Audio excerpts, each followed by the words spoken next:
ओम श्री विष्णु नमः। भगवान श्री विष्णु जी के नाम हिरण्यगर्भ पर बात कर रहे हैं। हिरण्य स्वर्ण को भी कहते हैं और गर्भ एक स्थान को कहते हैं। भगवान श्री विष्णु जी की इच्छा से एक स्वर्णमयी एक अंडा जो है वो प्रकट हुआ और वो स्वर्णमयी जो अंडा वो भी भगवान श्री विष्णु जी ही हैं और जो उसके अंदर वो निवास भी करते हैं। और ब्रह्मा जी के रूप, ब्रह्मा जी भी श्री विष्णु जी ही हैं। तो ब्रह्मा जी के रूप में जो निर्गुण से सगुण रूप यहाँ पर परिवर्तित हुआ है।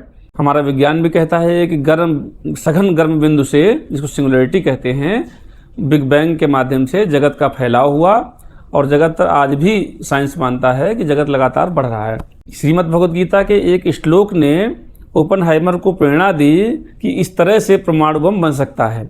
तो और वहाँ तक वो एक विचार जो था, वो विचार जो है वहाँ तक उनको ले गया।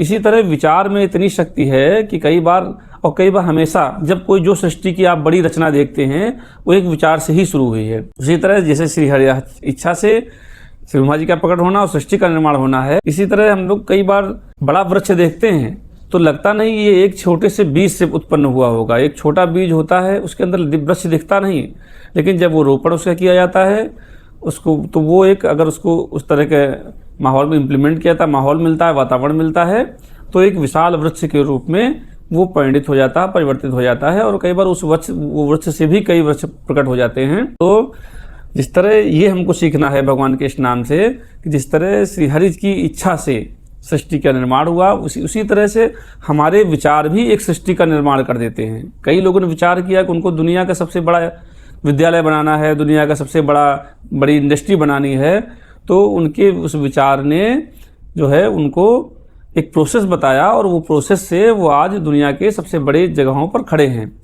तो विचार दुनिया बनाते हैं।